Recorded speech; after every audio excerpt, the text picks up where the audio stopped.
This is to all those who've been listening to old-time radio that I've been podcasting for 12 years. It's time for you to purchase the old-time radio collection now at the lowest prices ever. 500 gigabyte external hard drive chock full of radio shows that we all love. And don't forget the bonuses. Here's my offer. I need everyone who hears my voice to go to oldtimeradiodvd.com to place your order today. With every order, I will include a comprehensive show guide with episode descriptions. Over 1,982 pages. This is truly once-in-a-lifetime deal. Place your order today at oldtimeradiodvd.com. You will be glad you did.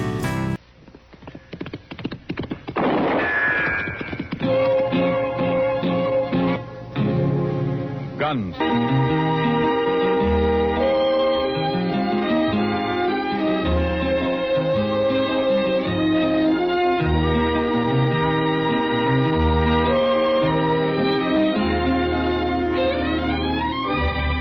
Gunsmoke, starring William Conrad. The story of the violence that moved west with young America. And the story of a man who moved with it. I'm that man. Matt Dillon, United States Marshal. The first man they look for and the last they want to meet. It's a chancy job, and it makes a man watchful. And a little lonely.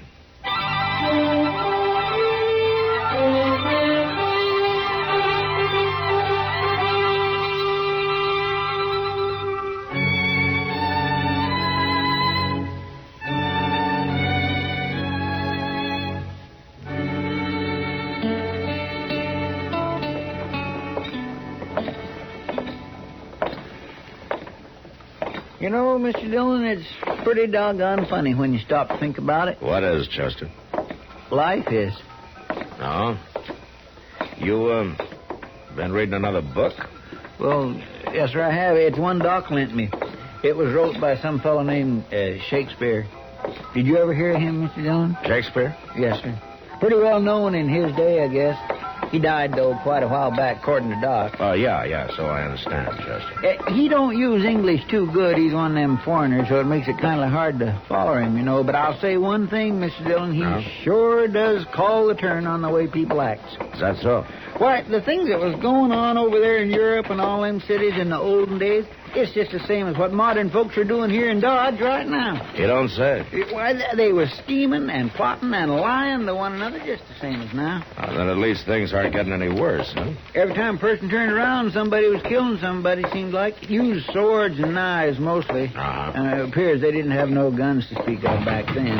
Stay out. Wait a minute, Don't come Chester. back here again unless you're sober. Well, that's Buck Weber, Mr. Dillon. Yeah. Come on. Come back here. I'll show you if I'll come back here, Nuna. Hello, Buck. Marshal. What seems to be the trouble? No trouble, Marshal. No trouble at all. No. If Sam Noonan was to throw me out of the Long Branch, I'd call it trouble. He didn't have no cause to. Well, he must have thought he did. Sam's a pretty fair man, ordinarily. I wasn't doing nothing. I just wanted to see Rancy was all. Rancy? What's she doing in there? She's working. What do you think a woman would be doing in there? Your wife's working on the Long Branch? 3 days ago, she took some of her things and come into town. She said she was leaving the farm. She was leaving me. Wouldn't come back no more. Oh, Buck, you know how a woman is. She'll say a lot of things when she's mad. Now, Rancy, she ain't like that. She meant it, Marshal. And I ain't even let her do it. I'll give her some rope. She'll cool off in a few days, maybe. No, with that tin-horn gambler hanging around her, she won't. I'm going back there and kill that no good. Wait a minute, Buck. Wait a minute now. Sam told you to stay out, and from the shape you're in, I think maybe he's right. What do you mean, the shape I'm in? Well, you had a little too much to drink, I think. Come on, let's take a walk, huh? I want to walk. Take his other arm, Chester. Yes, sir. I want to go back there and talk to Rancy. Come on. It'll keep. It'll keep, all right. That slick-talking gambler hanging around, filling her full of lies. Which gambler? What do you mean? Well, that Frisco Bates. He's been in there every night since she started. Talking soft to her. Trying to give her doubts about her rightful place in the world. She must have had a few doubts already, Buck, or she wouldn't have left you. Carrying on the way she is with that Frisco Bates. Everybody laughing at me. I'm going back there and kill her. Wait, no, you're not. No, you're not. Now, come on. That's it. That's it. Whole town talking behind my back. Well, a funeral wouldn't give them any less to talk about, you know. You take me to jail, Marshal? Now, just for tonight, Buck. It's the only way to keep you out of trouble. Whose side are you on, anyhow? Mine or that no-good gambler's? Maybe neither one, Buck. There's another side to it. Whose? Your wife's.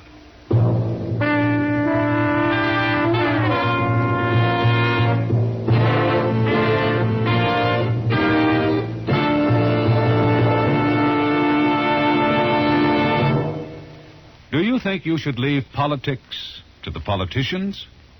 Well, I'm sure some politicians would like this. But tell me, are you the sort of guy who thinks taxes are too high? Do you like the way your city is kept up? Do you think there should be more parks, perhaps a lot more sandlots for baseball or football? You say you do or don't like the foreign aid program? Well, our government was designed to give you a voice. You'd be surprised at how influential a letter or a wire is to your congressman or senator. You should protect your right to be heard by voting. As the Athenian Pericles said, we do not say that a man who takes no interest in politics minds his own business. We say he has no business here at all. Unquote. Take an interest in politics. It is your business. This is one definition in our dictionary of freedom.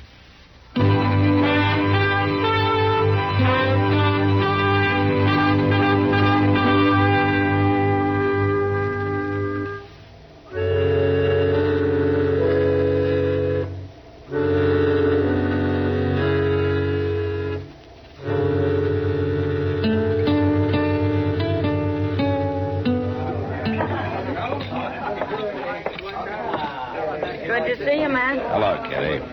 Thought you might be going to pass us up this evening. It's hard to break the habit. Kitty, Yeah. I understand Rancy Weber's working here now. That's right, Matt. She started 3 nights ago. Is she around? She'll be back in a minute. Right now, she's crying. Oh? Yeah, her husband came in drunk and mad a while ago and started abusing her. Yeah, I know. I just locked him up for the night. I'm glad you did, Matt. Buck Weber could be real mean if he got started. I'm afraid he's already started, Kitty. What about this Frisco Bates? Oh, so that's it. I told Rancy the talk would get around. Anything to it? I don't think so. Not really. Buck's got the idea there is. Well, he's a touchy one, Matt. He's awful hard to figure. Yeah, I know. I hated to see Rancy start here, but she told me she'd left him and she didn't have a cent to her name. I thought she might be better off here than some of the other places. At least I can sort of look after her. I'm sorry, Kitty. I shouldn't have acted like that. Oh, good evening, Marshal. How are you, Rancy? Oh, if you two will excuse me, I better look after a couple of things. Yeah, sure, Kitty. I guess you're probably kind of surprised to find me working in a place like this. No, I'd already heard about it. I saw your husband a little while ago. Oh, You, sure you know what you're doing, Rancy? I'm sure, Marshal. It's an easy life to get into, but it's rough to get out of. So's farming. And I'm afraid Buck's going to cause you trouble. He's caused me trouble for 7 years. Is that so? 7 years of drudgery. Make a woman a slave and work her to death. Never a decent word. You know, some of the easy ways work out hard, too, Rancy. Well, I take my chances. But Buck might as well get it through his head right now. I'm not going back, not ever. I doubt if Buck's going to see it that way. He'll have to. What can he do about it? Well, he could try to harm you, maybe, in some way. I'll let him. It won't be the first time. There's nothing Buck likes better than hitting a woman. Unless maybe it's a young one. Well, right now he seems to want to hit a fellow named Frisco Bates. Mr. Bates he's just been kind to me. That's all. Uh-huh.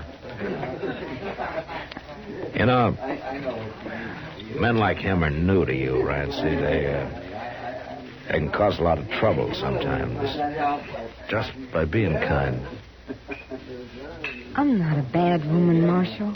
At least I don't think I am. All I ask is just a little kindness and a reason to laugh once in a while. Is that too much? Not to ask, no.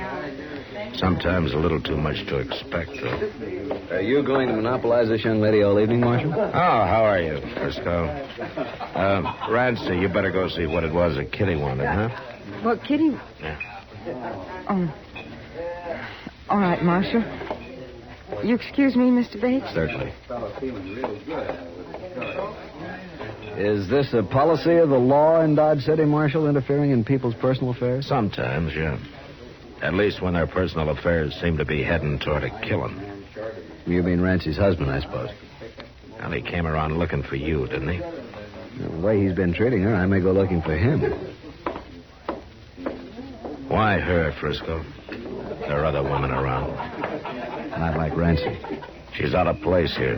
She's not the kind to be working here. You know it. Well, maybe she won't be long. I've asked Rancy to go away with me, Marshal. I've asked her to marry me. That surprise you? A little bit, yeah. It surprised me, too. But that's the way it is. Rancy agree to it? Not yet.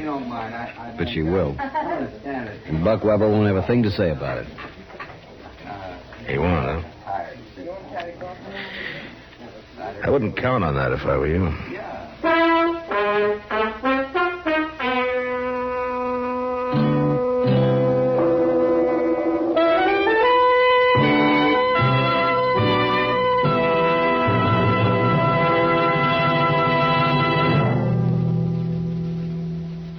Many a child has been warned by his parents that if he digs too deep a hole in the flower bed, he's liable to fall through to China.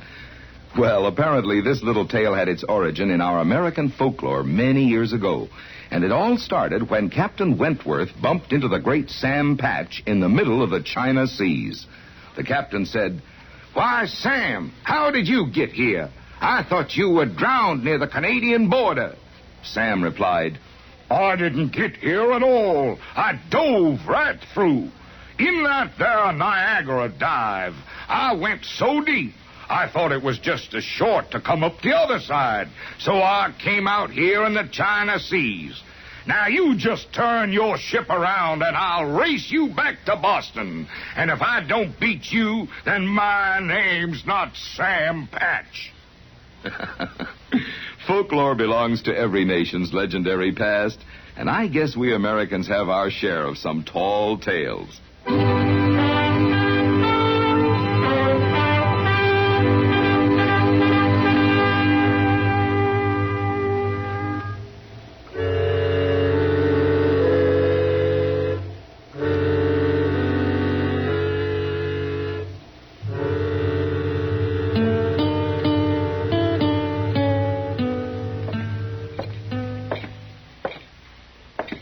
Morning, Buck.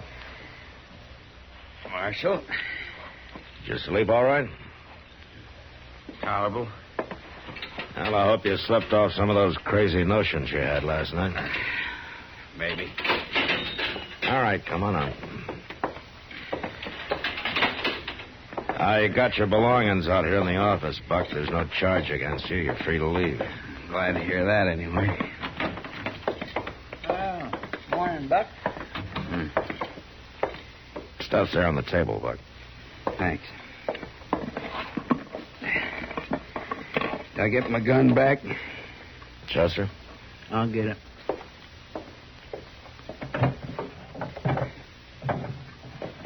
There you are, Buck. What are your plans? Well, I reckon I better ride back out home and take care of the chores. Stock's used to being fed a couple hours earlier than this. Not what I meant, Buck. What about Rancy?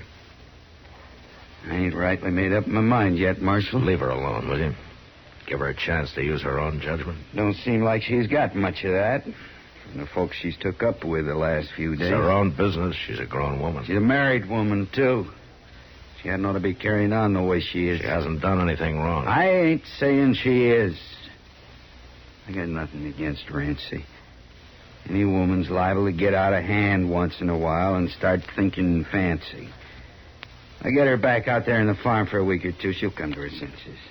Uh-huh. It's just that Frisco that's causing all the trouble, trying to turn her head. As far as I can see, all he's doing is treating her with a little respect.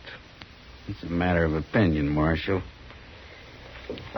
Well, if the law's got no more dealings with me, I'll be getting on. No dealings, Buck. Not right now, anyway. Good.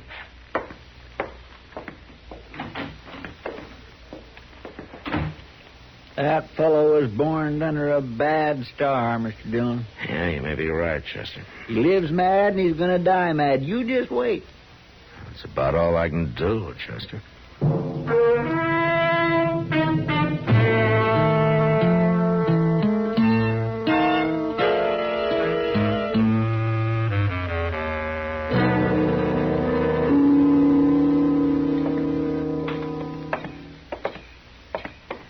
You know, Matt, the best time of day is at night. I always look forward to it. Oh, why so, Doc? Because after dark, this flea-bit town doesn't look so goddamn ugly. That's why. I see. If a man puts his mind to it, he can even imagine he's someplace else. Seems to me if a man really wanted to, he could pull up stakes and be someplace else. I don't know about that.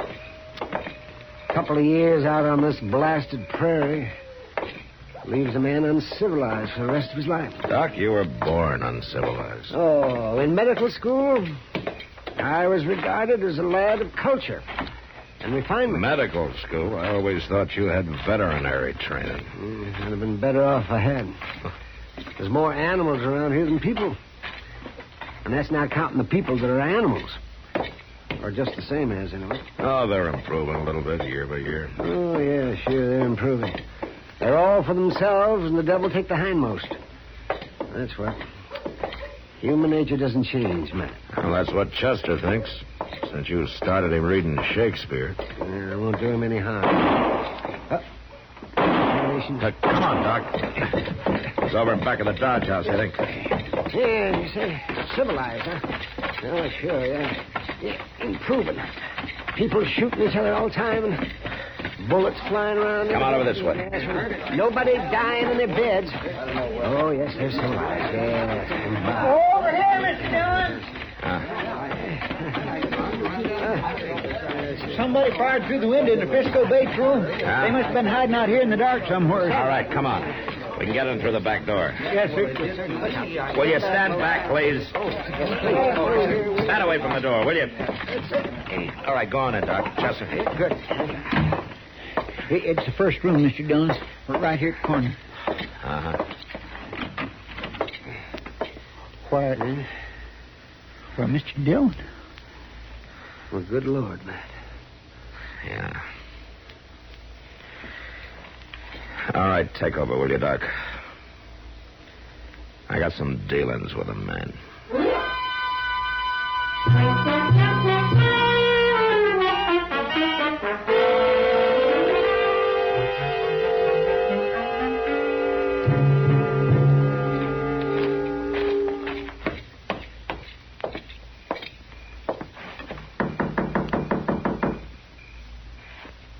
I don't hear nobody inside, Mr. There's Dillon. one way to find out.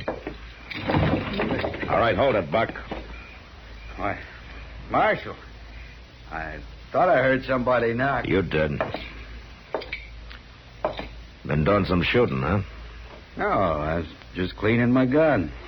Sit down, Marshal. I'll clear this stuff off the table. Never mind, Buck. Here, let's have a look at that pistol. What for?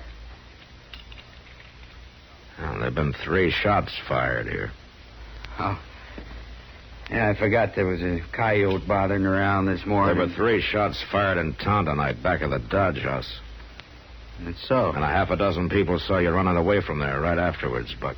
Why, I ain't been out of the house since dark. Huh? And somebody's been riding one of your horses pretty hard, still lathered. You don't say. Way I figured, Buck, you waited outside Frisco's window till you saw the lamp lit and a shadow on the blind, then you fired through the window and ran for your horse. That about the way it was? Yeah. Just about. Then you're under arrest for murder. There won't nothing come of it, Marshal. When a man's wife's being bothered, there's an unwritten code. There's no code about killing from ambush. Well, he had it coming to him. The jury will see it that way. He was trying to get her to run away with him. Everybody in town knew about it. They didn't know she'd made up her mind not to do it. What do you mean? She told Kitty tonight. And she went over to tell Frisco, but he wasn't in. The clerk of the Dodge House gave her the key to Frisco's room so she could go back and wait for him. What are you saying, Marshal? It was Rancy who lit that lamp tonight. It was her shadow on the blind. Then I... That's right, Buck. She's dead. And juries don't have much sympathy for men who kill women. You're gonna hang, Buck. Just as sure as shooting.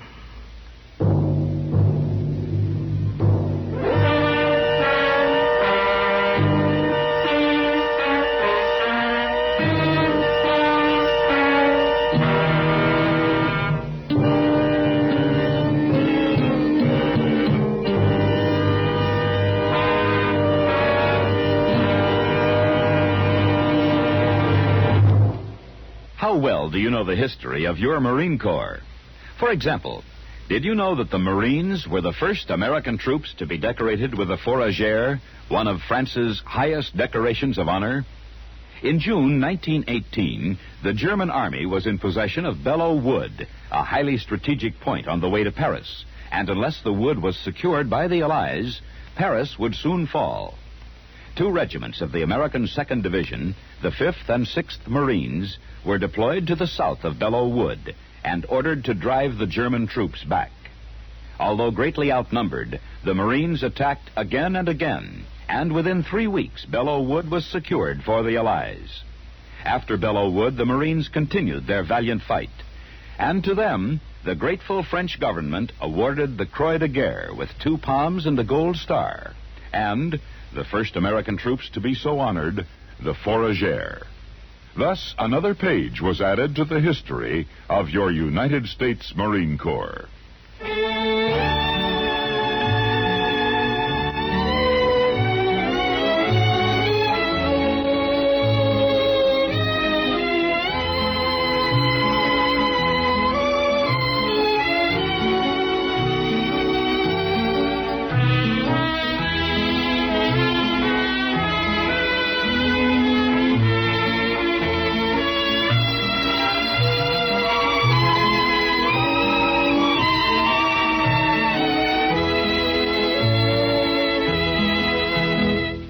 Gunsmoke. Produced and directed by Norman McDonald. Stars William Conrad as Matt Dillon, U.S. Marshal. Featured in the cast were Parley Bear as Chester, Howard McNear as Doc, and Georgia Ellis as Kitty. George Walsh speaking. Join us again next week for another specially transcribed story on Gunsmoke.